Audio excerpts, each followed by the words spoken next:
Hello, sir. During our demonstration, my experience is I felt nervous, struggles, pressure, and excitement. So, during that time, next ginang ako ang emotion ato nga time. But, thankful ko kay ang ako ang mga kagrupo is mga active sila, then grabe ka effort. So, gihatag gid nga mo ang test that time. And during sa atong demo na namo nga time, I was so struggle kung saan ako pag-manage, especially I am the first demonstrators in our group. So, nag-struggle na ako kung saan angay na kong buhaton. Una-una na ako sa mga strategies, kung labi na sa classroom management, because classroom management is important talaga during sa klase.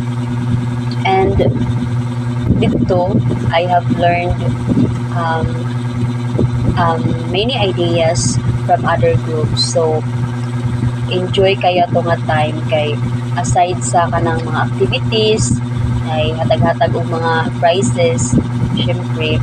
Then, dito na ko na-realize na being a teacher is not easy talaga. You can experience or encounter different behaviors or attitudes of your students. So, you need patience talaga, then adjust, kinahanglan gid kayo na siya.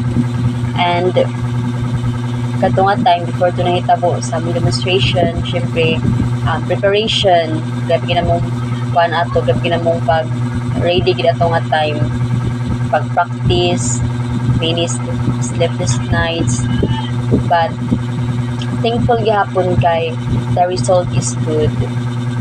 And abi na mo dili na mo makaya, pero na overcome ra di ay. So isa na siya kanang makatabang sa amo because that's our training ground. And nakadugang po siya learning sa amo as a future educator, and daghamig na learn dili lang sa amo ang kaugalingon, dili lang sa amo ang grupo, but naka-learn me from other groups, labi na sa mga strategies, kung sa angay buhaton, labi na sa panahon nga magklase. So kadto na pressure pud mi gamay kay napay other subject nga need na mo mag-demo pod. So thankful gihapon kay nalagpasan ra gihapon, then na-perform na mo and nahatag na mo ang among best sa amo ang demonstration. So I am so thankful kay naka-learn ko, and ang tanan naka-learn and nag-enjoy during that time. So Marcia, thank you.